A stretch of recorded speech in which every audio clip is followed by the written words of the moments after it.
You are listening to the award-winning The Young Jurks with Mike Crawford. Yo, welcome to The Young Jurks. It's Mike Crawford. We're going to be speaking to a guest tonight. It should be a pretty chill, hopefully chill show, which means we should be able to get phone calls in too. So if you do want to call in tonight, we should have open phone lines. I did set that up so you can call in. 978-560-3155 is the phone number. My name is Mike Crawford. We could be talking about True Leaf, of course, things that we didn't even get to cover on the last show. But tonight I want to bring up a guest. Maybe we might mention True Leaf. I know True Leaf always gets the phone lines buzzing. So I have to bring it up because if I don't bring up True Leaf, people are like, what about True Leaf tonight? But we're talking cannabis, and we could get into True Leaf. But tonight we're talking to Chris Becker. He's with the Honeybee Collective. He's somebody I want to have on the show for quite a while, specifically to talk about what the Honeybee Collective is. He's a co-founder of it, and I'd love to hear more about it. And, also some of the discussions that we have on Twitter. He's very popular on social media, kind of flesh it out in person. So welcome to the show, Chris Becker. Thanks for having me, Mike. It's an honor to be here. I appreciate your show and all the advocacy you've been doing over the years. You likewise. Thank you. And where are you located right now? Where are you at? I'm physically sitting in the parking lot of a dog park in Denver, Colorado. Oh, Denver. Yeah. So what's a Denver dog park like? Is it like everywhere else, I'm guessing, like my dog park, or is it anything different about Denver's dog park? A lot. The dogs skew a little bit bigger than other places, I think. But other than that, it's pretty much the same everywhere you go. Awesome. And you're with I like that the dogs are larger in Colorado. They're giant dogs in the dog parks. My little guys might not like it. They get scared of the big dogs. They sometimes hide. It's funny. I actually saw what was it? It was a wiener dog yesterday. No, it was a Chihuahua. It was wearing armor to protect it from bigger dogs. It had like a broom, like a Prussian warrior's helmet sticking up, and then spikes like on a goth collar. It was very interesting. That's interesting because I've seen those, but we use those for like coyotes. Like that's what, like for wildlife, and they're using it in the dog park. That's like that, it makes sense because I'm a dog walker. People know that, and I do dog care. That's my full-time business. And sometimes I go to the dog park, but I get too stressed out of the dog park. I try to be a chill guy, but it can be stressful at the dog park. And it's usually not the other dogs. It's usually the other owners, honestly. But it's interesting in a small town. Other people love to go to the dog park, but I more like the trails and the walks and things like that. But we're not here for dogs, but we could talk about your dog, B, who is a big star on social media. And she's right there. I can see her. See, I got to enlarge you now so we can see B. We've got Honeybee Collective up here. I want you to tell us about Honeybee. Tell us all about what Honeybee is and what you're doing with that. Cool. So the Honeybee Collective is a sustainable cannabis brand. We're based here in Colorado. We're expanding into New York this year. We were founded on 3 pillars. We're employee owned for a more equitable future.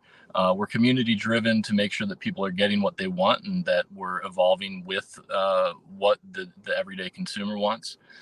And we identify as a sustainable brand. So we strive to provide products and product choices that are environmentally friendly and people friendly. I got to compliment B too, because now I'm watching her and she's just chill. Like I know she went to the dog park, but my dog, I have him in here sometimes when I'm alone and I'm doing the dog sit with him, and he ends up running around the room, jumping in my lap. Is B always like that? She just sits by your side and 95% of the time, exceptionally chill. Yeah, we got her when she was about 4 months old, and I've been selling weed legally the whole time. So she started going to dispensaries with me. We'd go to 8, 10, 12 a day. So she's met thousands of people and loves her job, earns way more than I do. That's awesome. She looks wicked cute. I'm in love with B now. I already was, but now I like seeing her on video. How cool she is. So with Honeybee, like it's very different, in my opinion, that you are employee owned. Like there aren't a lot of employee owned opportunities, I think, right now in cannabis. Am I correct on that? That's correct. Few and far between. I actually couldn't name another employee-owned cannabis company. There are a few cooperatives which are functionally very similar, but not quite the same. We were really looking to create a business model that rewards the people that are creating value for the business, right? I worked for a couple of other cannabis companies, both a testing lab and a vertically integrated company. And while they were good opportunities, there wasn't really an option to have ownership in the business. And I lived in Maryland. It was a limited license state. So there were no options to be an owner in the cannabis industry in the state that I lived in. And I found that very frustrating. And so we wanted to create a brand. I understood the brand business model and that it takes less money and that it's a little bit more flexible. You can take it more places, and give the workers ownership in the business so that they would have a real financial return if the business is successful. And how has that been going? Like, because it's different. I'm wondering how the financial results are and how is it going for the employees? So currently we have one full-time employee that's a salesperson, and we've grown from 0 stores about 18 months ago to selling in 38 stores as of this week. We closed a few more this week. So we've got one full-time employee, and we guarantee everybody that works with us a livable wage. We find that through the MIT living wage calculator, and then we add a little bit to, because it's a livable wage isn't really enough. It should be a thriving wage. And so far so good. I mean, we are approaching profitability, and we are on a sustainable path. If we don't grow the business too much, and if we want to grow it, we just need to raise a little bit of money to absorb the costs of like opening up new states, bringing on new employees. But it's going very well. Now, what states are those stores in that you're providing product to? Currently, they're all in Colorado. We are dropping product in New York, hopefully late September. Packaging is getting delivered to our partner there very shortly. So soon, New York, Colorado. Any other plans to go to other states, you think, or not? We're in talks in Massachusetts. We're in talks in New Jersey. I'd say we're probably at least 6 to 12 months in either of those from actually having any product in market. But those are two that we have our eye on.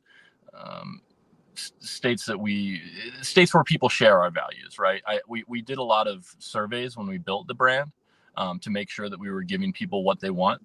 And the ideals that we're talking about, employee ownership, sustainability, that kind of thing, we pull really well on the coasts. But when I've polled in places like Michigan, we get called like commie weed bullshit. You know what I mean? Not everybody appreciates what we're doing, so it's fine. So, is this like, do you do medical, adult use, or both? Like in the states that you're in and going into? We're only in the adult use market in Colorado. The medical market here is severely declining. So there's not a lot of opportunity for us there. In New York, we will also be adult use only. Yeah, I mean, we're not like a wellness brand or anything like that. We're a fun brand. We're a brand that gives you a choice in a product you're already using that you can know it's environmentally friendly and people friendly. So that's what we're trying to do, is make it easier to choose product that aligns with your values when you spend that money. What about Massachusetts? Is that adult use too? That'll be adult use. See, that's what's killing me.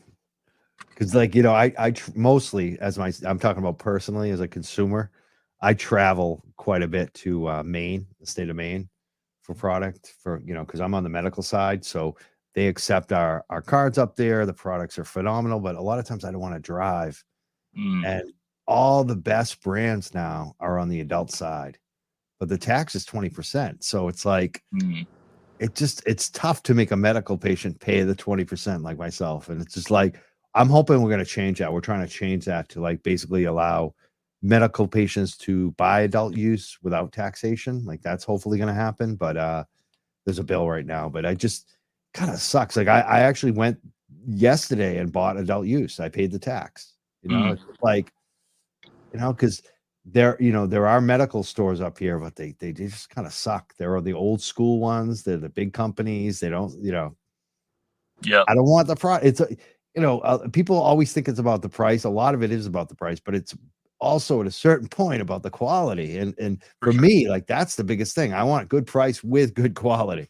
And it's hard to find, and when you add the 20% tax on. So I just hope the regulators catch up to that the medical's dying. I think we gotta throw a lifeline to the patient somehow. I hope, I know some of them listen locally in Massachusetts. So I hope that's a topic of discussion for states that are losing their medical, because the best brands are adult use. Maryland did that too with their adult use statute. Medical patients can buy without the tax. It does help support the medical market. It gives people an incentive to keep the card. Otherwise, they're just going to drop the card and pay the tax. And for some states, that might be what they want. But if you really are writing policy for the patient, for the constituent, they shouldn't have to pay the tax if they have the medical card. And the thing is, with adult use, the amount of patients has gone down anyway. So it's like this isn't a large amount of people. The people that are left as patients generally are really patients now. You know what I mean? Like in the past, it was like your only option to get cannabis was to be a patient. So everybody was a patient. But a lot of the, adult use folks now aren't patients. So for sure, like folks like me, I'm a real patient. Like I got real medical issues like a lot of people do. So I hope the legislators and the commissioners take that up. But let's talk about some other things too, because I know that you've been following what's going on in New York. There's a lawsuit that basically did an injunction, and it kind of like there's already a lot of problems in New York, and then this lawsuit just threw in the monkey wrench. And I know that you were like going heavy on Twitter about it, and I don't want to like lay out exactly what's going on because I know I'll get some details wrong. Could you kind of tell us what's going on in New York? Sure. I'll talk about it broadly because I don't want to get any particular legal details wrong either on live. But in general, the state legalized weed 2 years ago, and they gave a bunch of licenses, 460 something, I believe, to justice impacted individuals over the past few months. They had an open application period for people that had prior charges, and they gave out a lot of licenses. But some people didn't get licenses. And there's a group of veterans who have sued the state of New York with some justification that veterans are included in the Marijuana Regulation and Taxation Act as a class that is supposed to be uplifted with the legalization and all these revenues and potential profits that come along with it. So they sued the state of New York to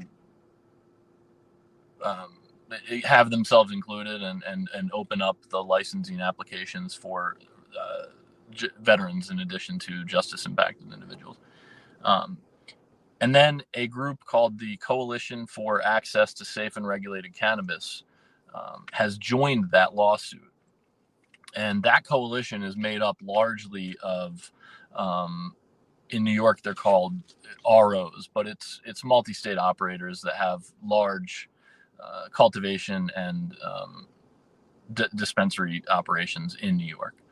They're joining the suit, and they want the state to, they're saying the state should open up licensing to everybody, which there may be some merits to that, but there's also a lot of merit to the experiment that New York has been running and trying to give first mover advantage to justice impacted individuals that were harmed by the war on drugs. And it's basically, would those other big cannabis companies eventually be allowed in the market? Are they just kind of like delayed? Is that what's going on, or would they permanently? they've always been allowed access at some point. Originally, the timeline was 3 years before they were going to be allowed access to the market. That was moved up, I think, to January 2024, so right around the corner. And now it could even be as soon as October, if this injunction is lifted. If it's not, who knows what happens. And basically that's holding up a bunch of good equity applicants from opening. And that's really what this has done, right? So the 460 something applications that have been granted are conditional, and the state has been disallowed from converting any of them to active licensees. So there were, I am aware of 20 plus who were ready to open in the next 30 days. Many more were ready to open in the next 60 to 90 days. And until this injunction's lifted, they've got their savings tied up and their entire plans tied up, resting on this lawsuit. See, I believe that exposes the whole scam of big cannabis right there, because if it was just about them getting to open, it would be one thing, in my opinion. They're actually stopping other people from opening because they want to be one of the first to open. And when you have an existing medical facility and you're a large corporation and adult use comes in, this is what happened in Massachusetts. They all get to open first and they get the 3, 4, 5 year head start. They get to gouge the patients for 5 years. And that's what they want. They want that right now. And they don't want competition from smaller players. You can see it. It's so obvious. The lawsuit isn't about them opening so much. It's about stopping. I mean, the injunction, that's what they've done. They've stopped other smaller players from opening. Yep. Yeah, I mean, it seems very disingenuous to call yourself the Coalition for Access to Safe and Regulated Cannabis and then at the same time be preventing opening licensed dispensaries that sell safe and legal cannabis. I mean, that, because, we've had equity battles in the city of Cambridge. We were behind an equity provision.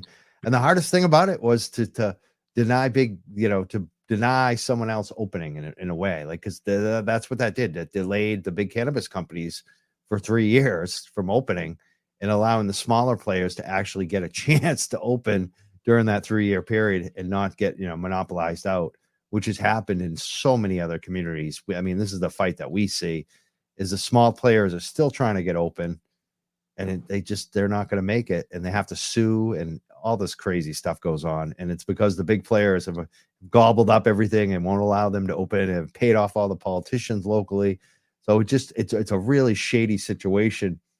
And you can totally see it. And this one is like, I don't know how they do that. Because I know, like, myself just being a little activist here, like I felt pressure on that, like taking that kind of stand.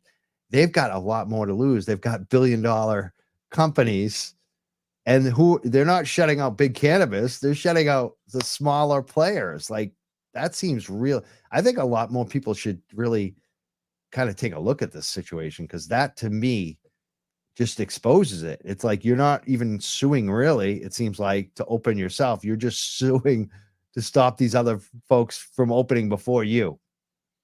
Yeah, and that first mover advantage is so valuable.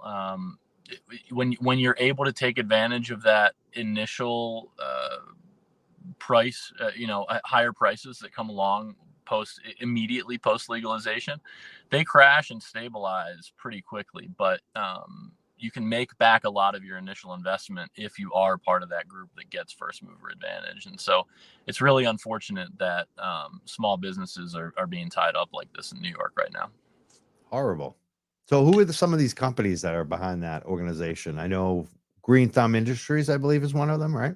So it's been reported in Burn After Reading. Eric Casey put together a nice profile, and Hellgate, New York did the same when this group was founded. And so I don't want to name names. I don't want to be the face of a boycott, but I really think it brings attention to, the importance of spending money with companies whose values you align with and not spending money with companies whose values you don't align with, or who might actively be, aligned against your values and against maybe entrepreneurs and businesses that you care about. Get some comments coming in from LinkedIn. Tara says, hey, I'm down for a boycott of these assholes anytime. I don't know why I still censor myself. I don't think I really need to anymore. When I was back on a I do network, it there in was a writing need to do it. sometimes. Yeah. She also writes, is this about New York? What's up? Yes, it's about New York. Oh, she also likes your puppy. Hi, puppy. Hi, B. She sees some squirrels and birds outside the window. See, there's always something. She was being too good earlier. But even that, she's pretty chill, like looking out the window. My dog would be, he'd be going crazy. He'd be barking too. Tara also writes, oh yeah, no, we aren't getting behind the lawsuits. We know it's MSO latching on to veterans. I'm a veteran. I say F that. Boycott MSO. And then someone else is also on the dog angle, says a LinkedIn user says, my pups would be in the camera saying, hi, who's not talking to me? That's my dog. That is my dog. It's my time, Daddy. Let me get up on your lap. I love dogs. Yeah, B does think she's a lap dog sometimes. So. How big is B? She looks big now. How big? 60 pounds. Okay. Yeah, she's big. She's strong. I can see that too. Oh yeah. Now she's showing interest. She's looking all around. So, I know that we were talking about New York State, but there are other things I want to talk about too, like the employee situation, because I feel like with what you're doing is totally 100% what we all want to see in the industry. What would your advice be to employees at some of these companies? You've seen some of the stuff that we've exposed on the show and just different employees coming on, giving their stories. What would your advice be to cannabis workers right now? Oh man. Yeah, I've worked for a number of companies. I think that the best thing you can do is with any job, weed or not, is look out for yourself. Unless you have vested equity ownership in a business, there's no reason to put that business before your health, mental or physical. I'd say learn what you can, and always be looking for a new and better opportunity if you don't feel like you're being valued where you're at. I know there are some companies that treat their people well, but there's a lot that don't, and this industry is still in its infancy, and brought in a lot of players that maybe just saw a quick buck, and now they're trying to make that off cheap labor, and I don't think that that's sustainable for workers or for the industry at large. I don't think it's sustainable either. How long do you think before we start seeing some like major crashes here? Like it's already down and out, but like I always say, like, I feel like True Leaf is going to go out of business someday. Like, do you think that will happen? Do you think some of these companies are just going to like one day just be like, we're done, it's over? I don't think you'll see any of them say we're done, it's over. You do see some divesting from states where they don't know how to make money in. You do see a lot of M&A activity when companies are getting low on cash. It seems like they're low on cash right now. Like from what I'm looking at, like True Leaf and Cure Leaf, they don't seem like they have a lot of cash right now. And GTI. Yeah, I don't know how many months of burn any of those companies have, or how much they might have to raise in the future. I mean, they all have the benefit of public markets, right? So they can theoretically raise money indefinitely. Doesn't that get harder to do with the interest rates higher and their stock lower? I mean, that seems it does get a lot harder in like today's economic environment. You see a lot of them advocating for changes to laws that would allow them to uplist to more liquid exchanges in the U.S. so that they could get money that's easier to get. Essentially, large money managers aren't allowed to invest. Sometimes it's not in cannabis, but sometimes it's just they're not allowed to invest on the exchanges where these companies are traded, because they're Canadian exchanges that aren't as highly regulated as U.S. exchanges. Absolutely. Definitely not. It's not the same. You can't buy it, all those, a lot of apps and things you can't buy those even Vancouver exchanges unless you're paying more money too. Right. Yeah, you don't get the free trades either. Exactly. If they even list it. Like I don't even know if Weed Maps is even on Robinhood anymore. Like actually it might be. It was off, that was on. I mean, a lot of these companies are just, you never know. Yeah, we do have a phone number if anyone wants to call in tonight, 978-560-3155. If you have a question for Chris Becker of the Honeybee Collective. How long has the Honeybee Collective been around? We started the company, I'll say the first inkling of an idea was December 2020. We had 3 or 4 interest meetings, and we ran a couple surveys to validate the idea.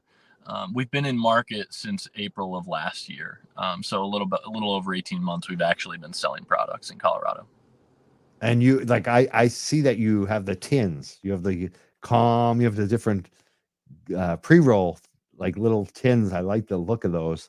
Thank you. Are those like top sellers? What is some of your like top selling products, things that people come back to the Honeybee Collective for? Our most selling product far and away is our 10-pack of pre-rolls.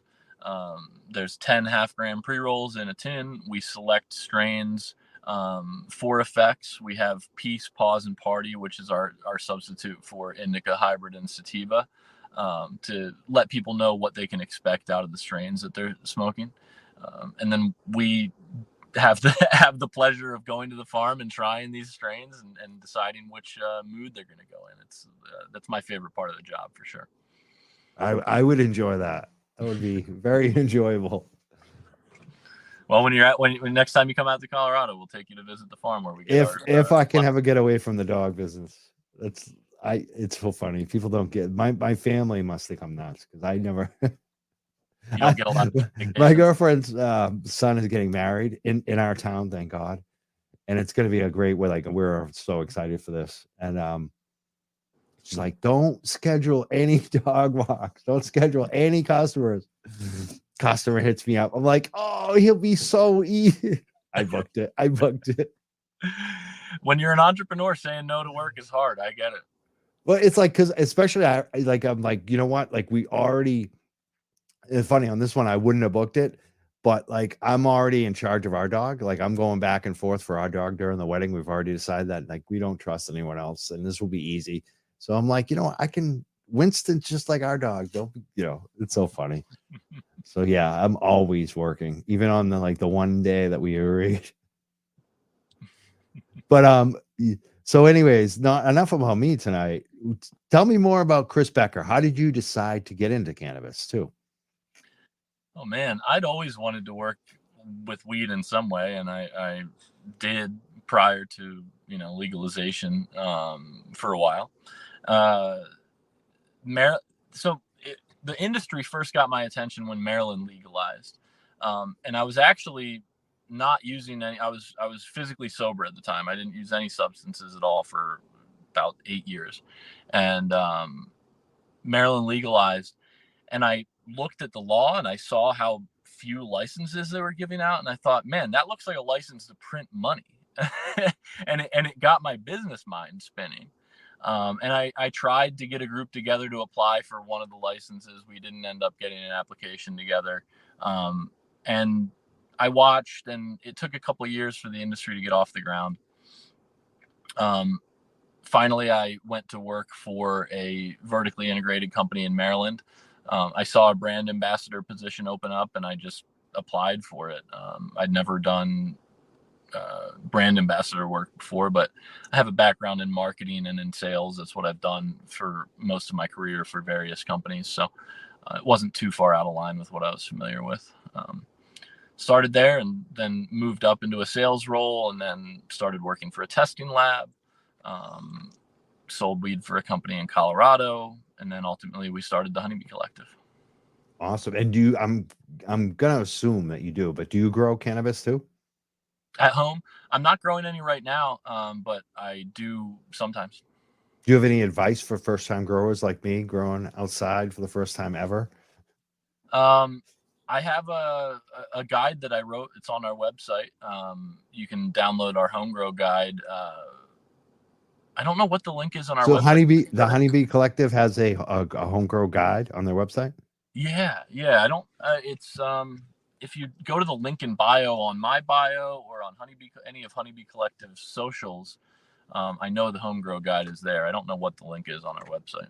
Awesome, I'll find it. That's awesome. What other cannabis company has a home grow guide? Like that's so like you guys get it. Like you really get it. Like I don't think anyone else does. You would think with all the marketing geniuses out there that they would be doing shit like that. The big companies, they don't though. They're It's so been dumb. the most popular download on our website by far. I mean, we've had other resources on there, but they don't get nearly as much attention as the home grow guide. There's a lot of desire for that information. I think some companies think that people are going to grow their own weed and stop buying weed. No. I think that most people that grow their own weed are going to start to appreciate good weed more and what goes into good weed more, and B, they probably are just going to get more into it, and they might be more likely to try new products or buy your product. I agree. I agree. Because the more you get into cannabis, like I'm a guy who's into cannabis, like I'm buying it for everybody. Like it's like, and I'll grow it. Like it's like I don't know. It's like the guys who make their own beer. Like you know that they're at the pub. Yeah, they're at the liquor store, and they're still brewing their own beer. Those are like the guys that you want as customers, like beyond, because you know they love beer. If they're making beer, they love beer. Like right. You know what I mean? Like it's like if you're selling cannabis, you want the customers who love cannabis. There's been all these companies that built their brand and products for this like theoretical, like kind of curious person that like, or the microdosing soccer mom. The soccer moms I know smoke weed. You know what I mean? They rip that pen hard. They're not microdose like kind of curious customers. They end up acting like everybody else. Like me, I'm basically a friggin' square. Like I'm a jock athlete, like financial guy, sales guy. Like I'm the average kind of, you know what I mean? Like American, like, you know what I'm saying? Like I'm not out of the realm. Like, you know, I'm not like so much of a hippie or whatever. And it's just like, you're right. Like if you like cannabis, you smoke weed. Like that's it. Like it's like. And we wanted to make the brand for people that are already consuming cannabis that so that they would have that easier choice of a more sustainable product. You know, I was one of the things that also inspired the Honeybee Collective is I was working in a dispensary as a bud tender, and I was weighing out a pound of weed, and I weighed out an eighth, and then I thought, how much does this plastic jar that I'm putting the weed in weigh? And it weighs 12.5 grams. So for every pound of flour that you sell in plastic jars, it creates 3.1 pound of plastic waste. And I was just like, that is unconscionable. And I would always, when I was selling wholesale, I would go to places and I would see tubes from joints that I had sold littered in the parking lot. And I would just be so upset that like I'm contributing to this poisoning of our environment, right? And I like to be outside and I like to go hiking, and so does B. And I hate to see all that kind of trash everywhere I go. So we decided to go with more environmentally friendly packaging solutions that hopefully don't cause that same kind of waste. So tell us about that too, because there's like, I know the tins. What else? What's the difference between what you're using and just the plastic that doesn't get recycled? We know, like I know that now.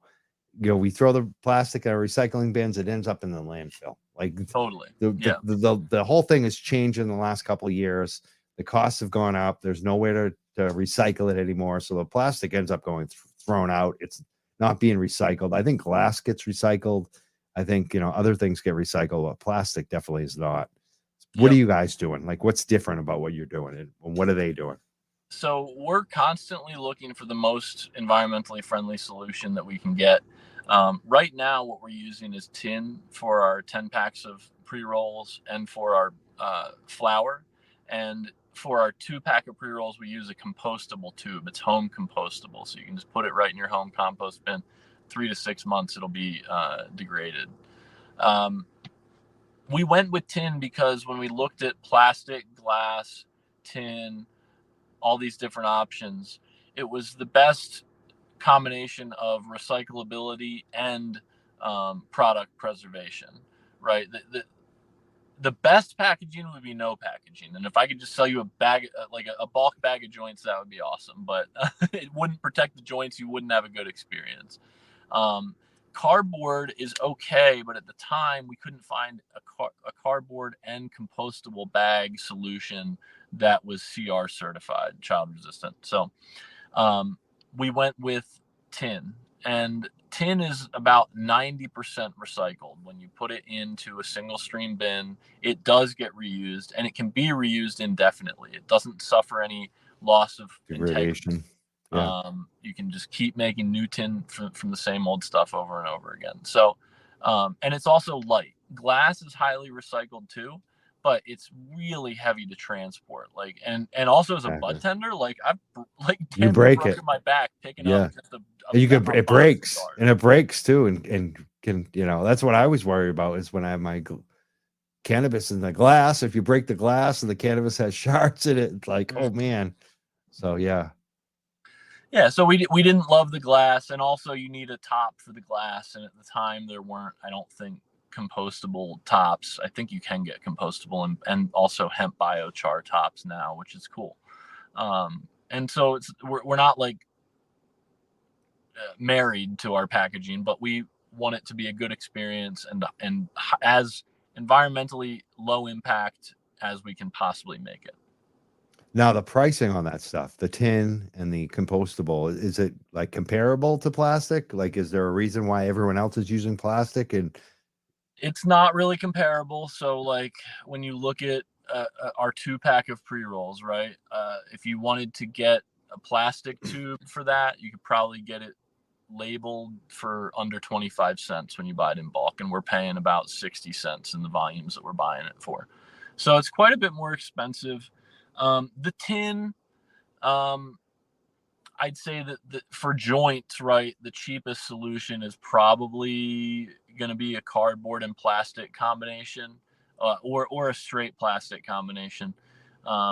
We do pay a little bit of a premium, but it's not quite as much. I'd say it's like a 30% premium and not like a 60% premium. But it is still more expensive.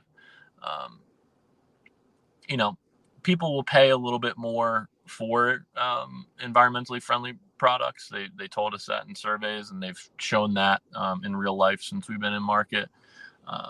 So it's not like we're trying to pass along a tax to the consumer, but at the end of the day, we all need to pay for the externalities of our decisions someday, or it's just being passed on to future generations. So I agree 100%. And I will pay oftentimes a little more just so that I have less guilt about it. Like, I feel guilty by all the plastic that I throw out every week. It's just like, you know, people talk about greenhouse gases and the environment and all that stuff. I worry more about the plastic. Like, I just think there's just too much crappy plastic. When you look at the ocean, it's filled with that micro scum of plastic. It gets into everything. And that is like, I don't know. It just seems so like, you know, part of the greenhouse gas thing for me. It's just like, you know, how are we going to fix that? Because people need to drive, people need to heat their homes and things. But in the plastic, it just seems so stupid. It's like, we're just doing this for convenience and cost. Like, there's no excuse for it. And I just, it sucks that we have to pay more to not use plastic. But I feel like if more people start thinking like that, the costs go down. And I just hope it becomes more of a trend, because I hate the amount of trash that we all throw out. It just, especially knowing, you know, everyone thinks it's getting recycled, and it's not. That plastic is not getting recycled. It totally does have to lead with demand a little bit, and there have to be people that are willing to pay a little bit more to create the demand for the bigger companies to start using it. That's when the price starts to go down, right? When you have a company that buys 1 million a year units instead of 100,000 units, the price starts to come down a little bit for everybody. So yeah, hopefully some bigger companies start making these choices as well. I hope so. I applaud the Honeybee Collective for doing that. I see some people talking about it, you know, some business owners, before they were licensed, they're telling me that they were going to go that route, and then they didn't. So it's like, it's just funny how people talk a good game, and then it comes to we got a couple comments from someone who's watching on YouTube. He said, "Damn, I want a sub." I'll say, "Why wouldn't you?" And then he says, "But you got 666 subs." Oh man, I guess he's satanic. That's okay. You know what? Like, we want more than 666. So please give us 667, buddy. Please subscribe. Anyone who's watching, please subscribe. And he also asked, "You ever check out Stick 666?" I don't think I like him, actually. I think I have checked him out. You know who I did like too was like the Satanic Temple. I actually have done work with them, so I have some satanic credibles, but they've also got some issues too. Well, I'll just put it that way. I don't want to get into the Satanic Temple stuff, but they're suing people, which I think is weird. Not like, the right wingers. They're suing some of their own people, which I think is very weird. But this person, yeah. so I like to the right wingers, but yeah, I like when they sue the right wingers, but I think, like, even in Boston, they sued the city of Boston. It was so stupid. They lost. It's like they lose a lot of lawsuits. But I can't badmouth the Satanic Temple though. I can't. They used to pay me. I'm coming out. I used to work for the Satanic Temple, actually. And I grew up Christian, Catholic. I still believe in God and all that, but I kind of liked what they were doing, and I needed some money. I was just answering emails for them. Love that. I'm coming out tonight. I'm coming out. This is the first time you've told that publicly? I don't know. I may have hinted at. They've been on the show before. I don't know. I may have. I don't know. You may have disclosed it. But it's so funny. Back when I was working for them, they were like, "Dude, don't tell anyone." They were like, "Seriously, people come after us. Like, you don't know. You don't want to bring this into your life." They're like, "I won't tell anyone." It's the way it was run, like in the very beginning. I'm coming out now. I believe it. I mean, yeah. I could see them being targeted by all kinds of people. So that makes sense. So I had some weird name that I would respond. I can't even remember what it was, actually. You don't remember your Satanic Temple pen? No, because I think it was like, because the person who had done it before, I actually do remember it. It was Eva. I'm giving away all the secrets now. They're probably gonna come after me. I better be quiet. Chris, I don't even know how we got on this. Oh, I know what it was. This guy's talking about how I'm at 666 right now on subs on YouTube. Guys, put us over 666. Somebody please subscribe to this. Yeah, channel. We need 1,000. We need 1,000. Give us 1,000. I actually want to thank everyone too for just all the new subscribers lately over the last months for YouTube and iTunes and all those places. It's unbelievable, especially like iTunes and Spotify. It's like, wow. Thank you so much. I want to thank all our listeners too. I want to thank Chris tonight for being on the show. I'm sure you have other things you want to talk about. Anything that you want to kind of bring up tonight too that maybe the cannabis community doesn't know about or they should know about, or anything you want to promote? Oh man. Yeah, so we're actively raising money right now through a crowdfunding platform. I'd love to promote that. If anybody is interested in supporting our business, if you like what you've heard today about employee ownership and sustainability in the cannabis industry, we are raising money, and you can own an interest in the Honeybee Collective and help us compete on a broader scale and bring our values to more states, and pay people livable wages and give them equity ownership in this industry that work for us. So you can go to mainvest.com and search for the Honeybee Collective. It's also in the link in our bio and all of our social media at Honeybee Collective or at the.honeybee.collective on Instagram, at Honeybee Canico on Twitter, the Honeybee Collective on Facebook, on LinkedIn. And you have a link tree too, right? Link tree's in our bio. Yep. Yeah, I got that up on the screen too for people watching at home. It's link tr.ee/Honeybee Collective. Nice, thank you. Yeah, so if you want to be an owner in the Honeybee Collective, would love to have you check out the Mainvest page. My contact info's on there. If you have any questions, feel free to reach out. And I'd really just love to encourage people to support companies that they share their values. It's not easy sometimes to figure out who owns cannabis companies and who they are and what they're about. But the ones that are smaller tend to be more transparent, I think, and they need your support more. Cannabis is a hard industry to be in. So seek out those smaller companies that you share their values and support them financially with your purchases. It's really important right now as the industry is basically ripe for consolidation. I mean, I think we have 300 less licenses and about 800 less workers in the Colorado cannabis industry over the past year. It's just rapidly shrinking. Companies going out of business or getting bought up. And I think that consumers are better served when there's a diverse industry of smaller businesses rather than just being served by a few large conglomerates. Now, has the tax revenue gone down in Colorado with those lost jobs or not? Our total sales have gone down, and so that would indicate a loss in tax revenue as well. Yeah, we're declining year over year for the past several months.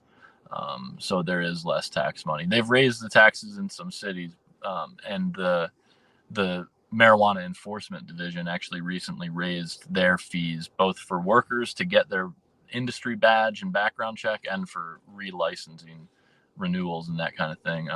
Oh my God, that seems so ass backwards.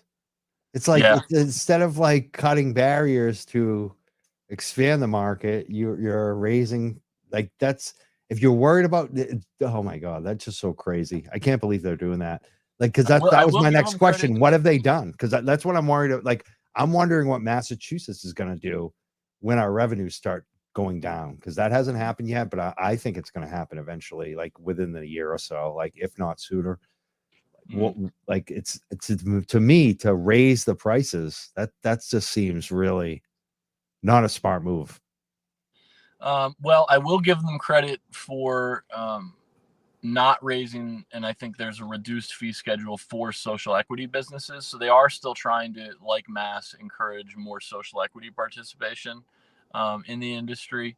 And I think that those fees are lower. There's all kinds of other issues with our social equity programming where practically people can't get licenses because of zoning setbacks and that kind of thing. But at least from the regulatory like funding perspective, From the state, yeah, it's just like Massachusetts. The state is cool, but then you have to get by the local city and town and their zoning BS, and you end up having to sue the city, and it's crazy. Same deal. Yeah, local control has been a disaster for cannabis businesses everywhere. So let me ask you about the funding round. You talked about the main vest, people can invest. How has that gone? Like, has the response been good? I imagine it has been, right? Yeah. So we raised, this is our second fundraising round. Our first round broke records, and it was really cool. We raised $250,000 from 203 people. This time we've raised $60,000 so far, I think, from another 45 or 50 people. I'd have to look at the stats again. So it's like $1,000 a person. It's kind of what like maybe a little more, but that's kind of like the average. That's the average, yeah. You can invest with $100, and you can invest amounts up to $500,000. Not that I expect anybody to kick that in today, but yeah. And this is anyone can be. It doesn't have to be like a qualified investor with $3 million. Anyone can throw in. Anybody with a U.S. bank account. Awesome. And you so even if you're like a Canadian citizen or something, you can throw in too. I think if you have a U.S. bank account, you could, yeah. Awesome. So that's great. I hope you get more partners there, because I want to see more of this, sustainable, caring about your community, caring about the environment, caring about customers and workers, especially, like that. The more than even what they say for a livable wage is what we need to see in the cannabis industry. So I guess like final thoughts, I guess, on the worker angle. There's a lot of organizing going on too in the cannabis industry, but a lot of times it doesn't go anywhere. Like, do you think that's just normal, like the way it is in America right now? Or do you think it's more in the cannabis industry, there's more pushback to unions and things like that? I mean, there's like a direct correlation with the loss of union power, right, on a federal level, and the decline in union participation just across industries. And I think there's some like thought that a union's not going to help me. And I think cannabis industry workers, whether they're owners or employees, I do think that there's a tendency to be a little bit more independent, and maybe not want to be a part of a big, thing with bureaucracy to it, even if it does have your best interests at heart, right? So I understand why there's some resistance. I hope it'll change. I mean, we're not a union. Our workers aren't unionized, but we only have one that's not a founder, and we're not opposed to it in any way. We would very much embrace it if we had a team of employees that wanted to unionize. Doesn't seem like you will when they're owners. The owners are the workers, so it's kind of We give people most of the benefits that a union would give you as far as representation with management and a livable wage is concerned, right? We did a lot of research about cooperatives, employee ownership, traditional business models, and we decided employee ownership best encompassed our ideals of wanting to give workers a voice in management and exposure to the profits. And so we do engage our workers, again, the one that we have right now, and we'll continue to do that as far as our management decisions are concerned. We try to, we have an unlimited time off policy, and we actually embrace using it. We even implemented a 4-day work week recently, and we're doing 4/8s, not 4/10s, and productivity's never been higher. When you say to somebody, hey, here's how you can do your job in 32 hours a week, and you don't have to work those other 8 hours if you don't want to, they'll get that shit done. Oh yeah. I used to work a union job. We did 4 10-hour shifts, and then if you wanted to on Friday, you could come in and make more money overtime. That was awesome. Yeah, that's how I got myself through college. I'd work 5 days a week every week. I'd do basically 48 hours a week, 8 hours OT, getting union money. It was unbelievable. Nice for me back then, in college. But I love 4-day work weeks. I agree. It's you can get so much more done quickly. Who needs the 5th day, really? And if you do a 5th day, I want overtime. Right. Yeah. But 3-day weekend should be the norm. Yeah. Yeah, it's great.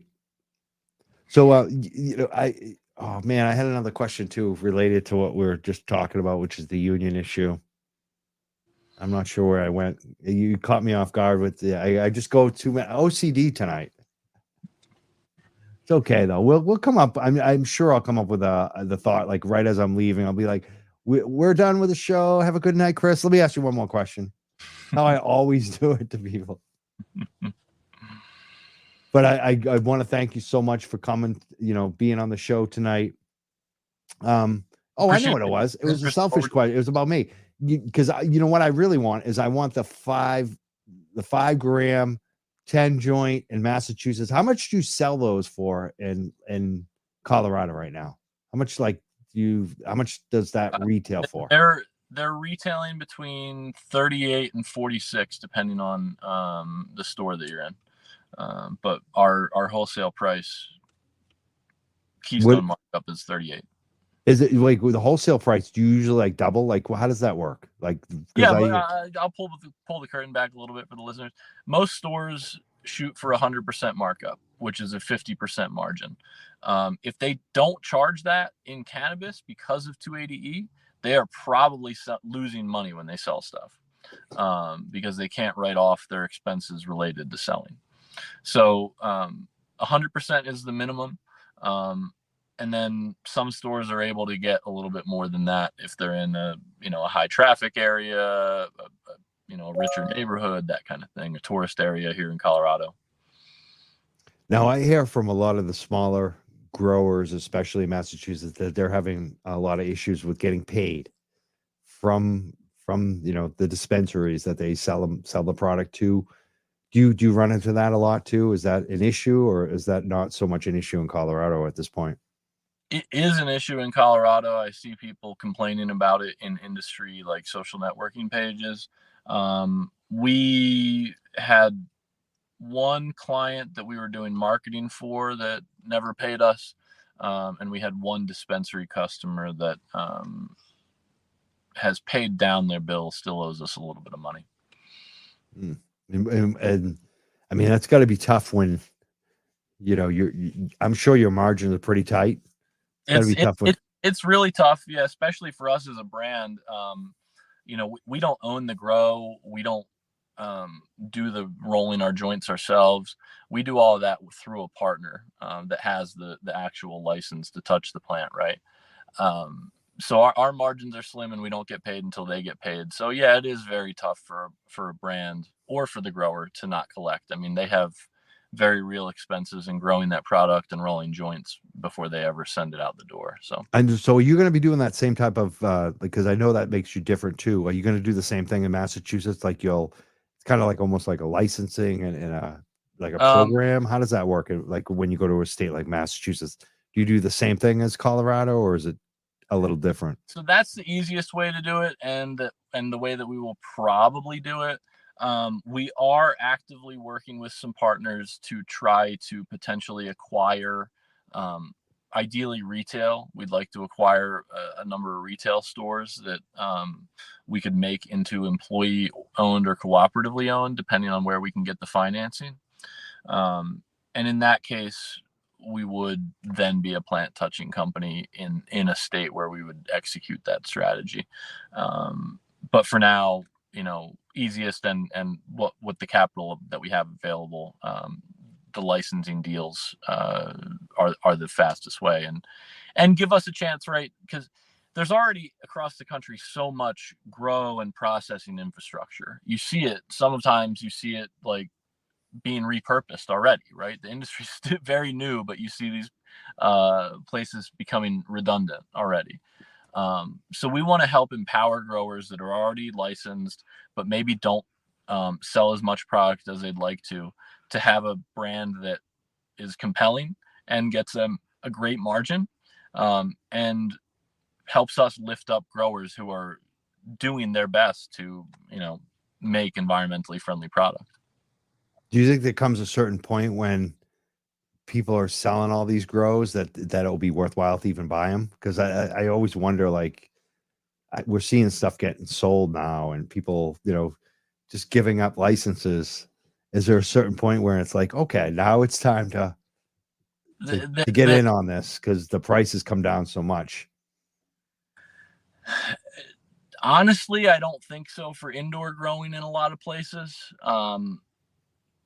If you look at it here in Colorado, you cannot make money growing weed indoors in Denver unless you have some real secret sauce, whether that's like automation or you're like really fucking your employees over, or like your profits are going to come from somewhere and they're not coming from your lease or your electric bill, right? So why do people stay in business? Because I'm hearing the same thing from growers, especially the ones that don't, like, you know, I've said some of their gripes, not being paid, things like that, but their costs are so high, they're not making a profit. What, like, I know a lot of them are questioning whether they should stay in business. Some people have already gone out of business. At a certain point, I have to feel like, why would, like, it seems like we have a big problem here. Like, if we're going to lose our growers, where are we going to get the good product? Yep. Yeah, we do have a problem for sure. I think that if you really want to get good product, you know, find some good outdoor and greenhouse growers that do have a competitive cost of production, and support them, because I think that product tends to be superior. You know, there was a study done growing the same plant indoors and outdoors, and comparing the minor cannabinoids, terpenes, stickiness. The only metric where outdoor struggles against indoor is bag appeal, in my opinion. Every attribute otherwise is superior. And I get that, like, yeah, sure, you have like higher controls inside, but like the cost of production outside is so cheap. Like, you can just grow so much more and just cut all the good stuff out. Like, there you go. So yeah, I don't know what the solution is there, and I don't know that like some of these assets will ever be worth anything. Like I said, they're going away with no value. Like people can't sell the licenses because they're attached to a lease where you couldn't make money if you bought that business. So I don't know. I don't see it changing. I think a lot of growers, they hang on as long as they can because they're passionate, and sometimes they think that the price is going to go up. So far, it hasn't gone up. I mean, there was a period during COVID where it went up from like it was trending down, but like I think for the most part, it just keeps going down. I guess my last question tonight, because we've covered quite a bit of the kind of just like what's going on with the industry in terms of growers and margins. There's a thing where the MSOs have been pushing safe banking forever. Safe banking doesn't fix 280E, does it? No. I mean, that to me seems crazy. Like if they're ever going to get anything passed, shouldn't 280E be the thing that they try to fix, not safe banking? Safe banking seems like really, I don't know, like you said, it gets maybe their stock ticker on, Chicago or something else, some other exchange over Vancouver, but it seems small. It seems small. Doesn't. Yeah, as it's written, safe banking doesn't help them uplist. There's even a rumor that safe banking has been tabled for now because MSO lobbyists are pushing to include language that would explicitly allow them to uplist to U.S. exchanges. Look, I'll take out my tinfoil hat here, right? If I had public financing and essentially a too big to fail like footprint across the country that I had like invested hundreds of millions of investor dollars in, I might bank on incrementalism to be a better strategy to choke out smaller businesses and competitors, right? If I'm confident that I can keep that money coming in and I don't need to fund my operations from cash flow, choke them out. That's the big advantage that public companies have against smaller privately financed companies, is that like they can sell at a loss because it's not their money.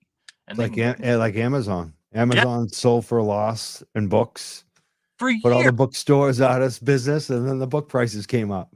Yeah, it's like it's what that's what Amazon has done in every thing that they've been in, is they sell at a loss until they put their competition out of business, and then they raise the price. Yeah, what Walmart did that too. Like Walmart would put 2 Walmarts in a city until all the small businesses were out of business, and then they would close one of the Walmarts. And then raise the prices. And then yeah. So it's just big Wall Street strategy against smaller businesses that are trying to do better than that. Yeah, it doesn't. I don't think it's a conspiracy theory. I think you're right on the mark on that. That's probably why they secretly don't want 280 to disappear. And it's probably like I always look at the long game too. Like I'm convinced that some of these companies are set up to sell out. I think that the big alcohol, big tobacco. I think they already know in some cases who they're going to sell to. I think you're right on the money with that. I think a lot of them are built to sell and be acquired either by pharma or big tobacco. And I mean, like everybody that wants an exit is thinking about who they're gonna sell to. You're either building your business for an exit or you're building your business to be sustainably profitable. It's really the only 2 things you can build for. Shit, I forgot I had another point, but I lost it. We're both doing that tonight, but we'll get back to it. I want to thank you so much for being here tonight, Chris. Tell everyone again how they can get in touch with you. You're on Twitter. You're at Chris Honeybee on Twitter, right? Yeah, at Chris_Honeybee on Twitter, at Honeybee Canico on Twitter, on Instagram. I don't really use my personal, but at the.honeybee.collective. Facebook or Instagram. I mean, Facebook or LinkedIn, just search the Honeybee Collective. You'll find us. Awesome. Thank you so much for being here tonight, Chris. LinkedIn and Twitter primarily. So yeah, follow us on there. Appreciate everybody's support. And you can find our crowdfunding on Mainvest, MAINVEST.com. And you can invest from there or the link tree that's on the screen here.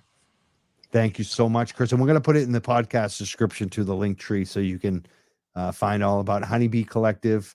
And if you want to invest in as well with the main vest, you'll find it right there on the link tree link. I want to thank you again, Chris, for being here. Thank all our listeners. Thank you so much. Yeah. Have a great night. Thank you, everybody. We're the Young Jurks. We'll see you next time. Mike Crawford.